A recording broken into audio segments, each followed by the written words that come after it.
Nu så här i slutet av året, i södraste Sverige, det vill säga i Skåne, där vi allt mer sällan tycks få ordentliga vintrar, när det är så mörkt ute att man inte ens kan påstå att vi har dagsljus, och när 9 av 10 dagar ser ut så här och inte ens katten vill lämna soffan. Då kan det ibland kännas tröstlöst att vara fiskeintresserad. Men vi vet ju också att plötsligt, om inte allt för länge, så kommer dagarna att bli längre. Och känslan av att sitta ute i den första vårsolen, den är svår att beskriva.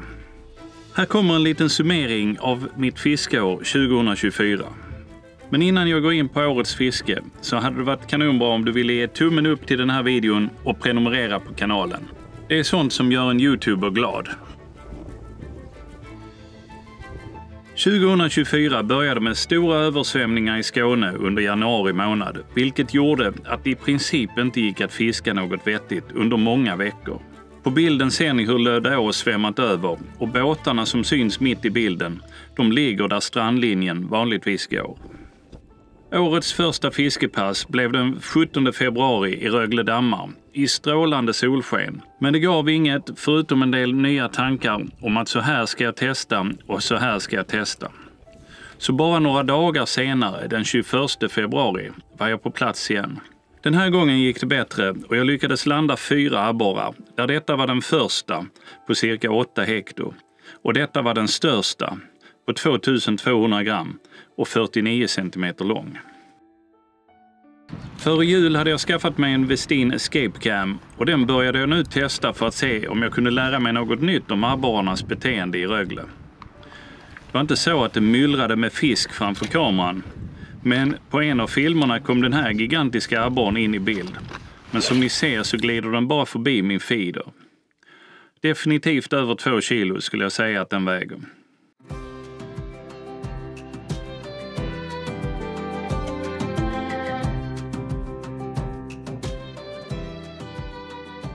Den 10 mars var jag återigen på plats. Det blåste lite väl mycket kan man tycka, men jag och Mats bet ihop och fiskade på ändå. Kameran åkte såklart ut, men det blev på något sätt linbåge i vinden och när jag skulle veva in så satt kameran fast. Linan skavdes av mot en sten och jag kunde bara konstatera att det var jäkligt irriterande att blivit av med en hel timmes undervattensfilm, men även en kamera för cirka 2000 kronor. Ett par dagar senare så fick jag med mig min gode vän Anders Tersby ut i en båt och vi gav oss ut för att leta efter kameran med hjälp av en GoPro-kamera som jag hade monterat på ett hovskaft. Jag hade sedan kopplat GoPron till en iPad så att jag kunde se vad som hände under vattnet. Det kan tyckas som att leta efter en nål i en höstack, att leta efter en kamera så i en stor damm. Men när jag feederfiskar så klipsar jag linan och jag visste att jag hade klipsat på 40 meter här. Och sedan stod jag på land och hade klipsat linan på 40 meter och kastade i exakt samma riktning som jag gjorde när jag blev av med kameran. Anders la i en boj där och sen visste vi i vilket område vi skulle börja leta. Och det dröjde högst 5 minuter innan vi hade lokaliserat kameran. Sen återstod det ju lilla problemet med att få upp kameran. Jag skruvade på en sån där liten lie som man kan ha på hovskaftet för att kapa nekrosor och sånt med. Och så tejpade jag över äggen på den så jag inte skulle skära av linan när jag väl fick tag i kameran. Och sen rotade vi bara runt tills kameran var återfunnen. Så jag fick tillbaks min Escape Cam så jag kunde fortsätta använda den. Men nu har jag den på ett eget spö med lite tjockare lina istället. Och när jag ska bottenmäta kommer jag att ta minst 1 meter fluorokarbon ovanför kameran. För att det inte ska nötas av så lätt om det ligger an mot en sten. Den 25 mars hade jag med mig kameran ut på havet för att filma hur plattfiskarna beter sig. Det kommer så småningom mer undervattensfilm med plattfisk. Kom det en fisk till här ute på detta spöet. Den känns fin denna. Den 27 mars var jag i Rögle igen för att testa damm 4. Och då trillade de minsann in en 2 kilos abborre till. Ja, 2110. Riktigt tjusig. I april månad blev det en hel del gäddfiske och Escape Cammen användes en del. Dels vid vertikalfiske men sedan även vid spinnfiske.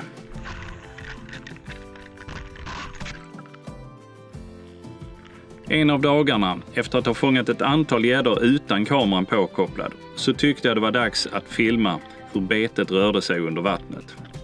Och när det väl högg så gick minsann linan av. Och min escape cam hade återigen gjort skäl för namnet, det vill säga den hade rymt. Jag såg ju var virvlen var när fisken högg. Så jag tog ett annat spö som låg i båten och kastade prick mitt i virveln. Sedan lät jag bara betet sjunka ner till botten och så kunde vi köra fram dit där betet låg.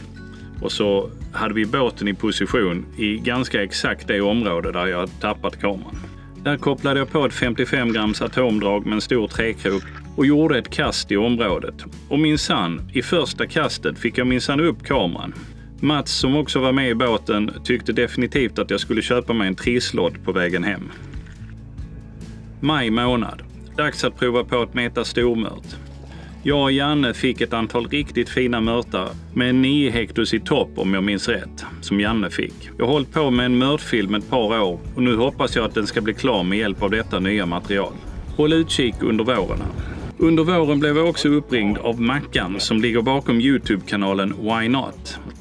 Dragplåster på Why Not, det är Magnus Samuelsson som blivit utsedd till världens starkaste man vid ett flertal tillfällen. Och när världens starkaste man vill ut och fiska, då vågar man ju inte säga nej. Gå in och titta på fisketävlingen på deras YouTube-kanal. Länken finns i beskrivningen. Den 1 juni var riktigt varm och jag och Mats gav oss ut för att fiska abborre.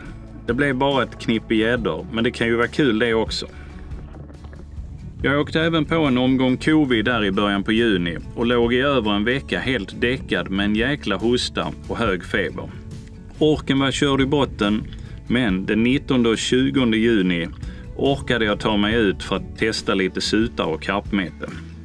Det blev en del fisk, men inget större. Men flera olika fiskeprojekt fick ställas in under den här tiden för att jag inte orkade helt enkelt. Ännu ett försök att filma plattfisk gjordes den 26 juni och sedan skulle jag och Anna filma när hon jagar PB. Jag bubblar lite Anna. Men det floppade helt. Vi fick några fina sarvar i alla fall.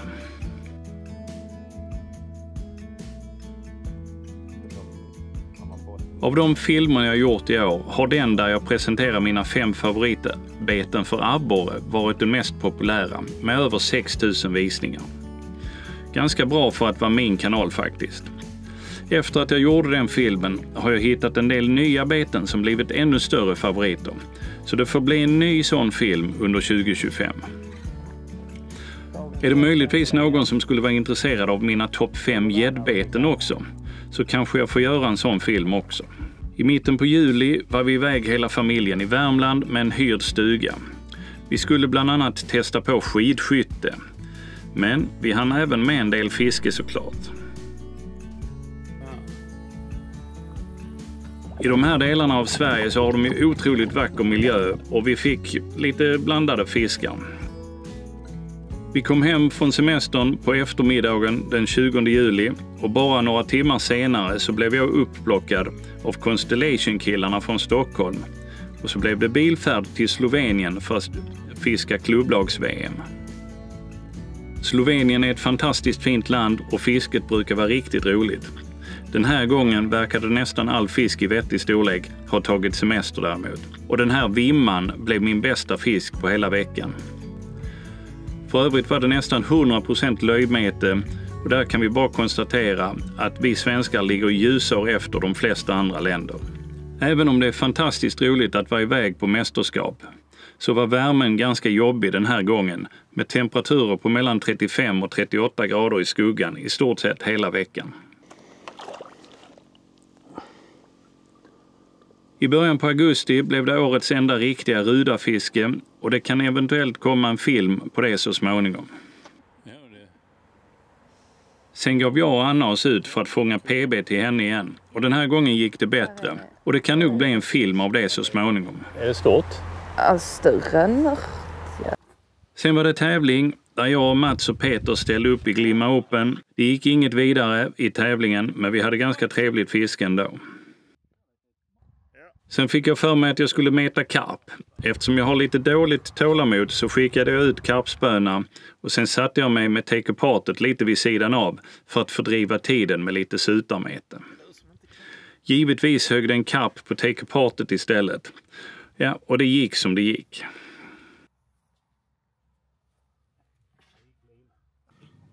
Fel art. Tog fel tröja på mig idag. Sen framåt hösten så blev det ganska mycket abborrfiske. Nya vatten prövades och sedan testade vi om det nappar sämre när man kör titantafs än fluorokarbon. Dessa filmer finns på kanalen om ni inte har sett dem ännu. Abborrfisket har också seglat upp som en klar favorit i år och det ska testas mer nästa år. Även om det är svårt att få fisk över 40 cm i de skånska sjöarna så går det. Och det får bli en utmaning inför nästa år att fånga en 40 cm abborre från 5 olika skånska sjöar. Jag filmade båda DM-tävlingarna i internationellt mete här i Skåne. Det är många som uppskattar den här formen av filmer där jag berättar hur jag tänker och resonerar medan jag tävlar. Jag ska försöka få ihop någon ny sån under 2025. Den 21 september gav jag och Sabine oss ut för att försöka få syn på några tonfiskar uppe i norra Öresund. Tyvärr såg vi inga tonfiskar, men vi fick en del fisk både på kroken och på film. Bland annat fångade jag en ny art, taggmakrill. Och är det någon som undrat hur det ser ut när man får vanliga makrillar på häckla, så kan ni se resultatet här. Fullt kaos.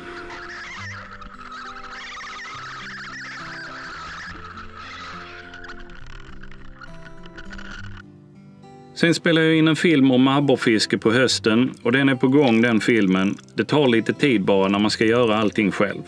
Kommer det något annat lite bättre? Jo då, dagens största än så länge. På Ned. Den 12 oktober var jag och Mats ute för att testa hur utrustningen förändras på 40 år. Så vi letade fram rullar, spön och drag från 80-talet och gav oss ut för att testa. Det var riktigt roligt och vi har redan planerat för ytterligare ett test under 2025. Men vill ni kolla på den filmen vi gjorde i år så finns den på kanalen.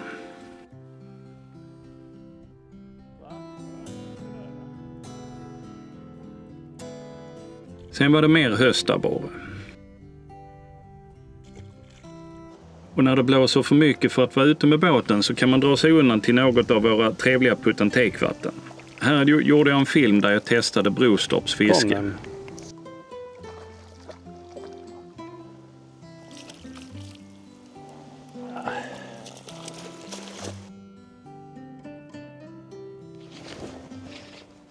Sen blev det lite mer plattfisk.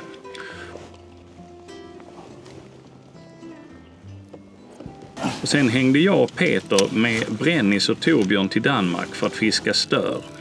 Det är imponerande fiskar de där störarna. Vill ni själv testa på så finns filmen på kanalen. 61.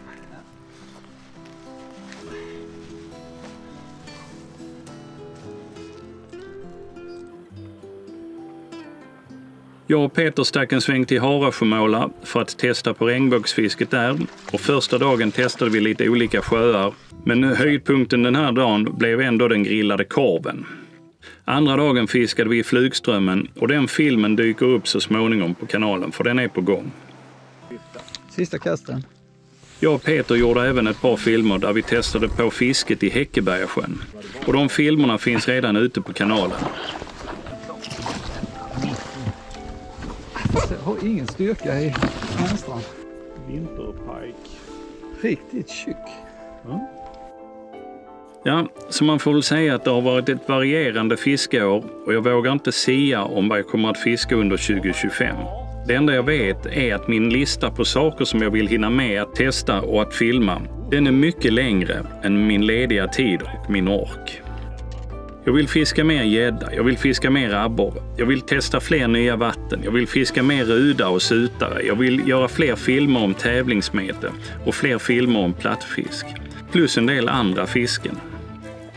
Och medan ni väntar på att se vad det blir så vill ni kanske titta på någon av dessa filmer som redan finns på kanalen.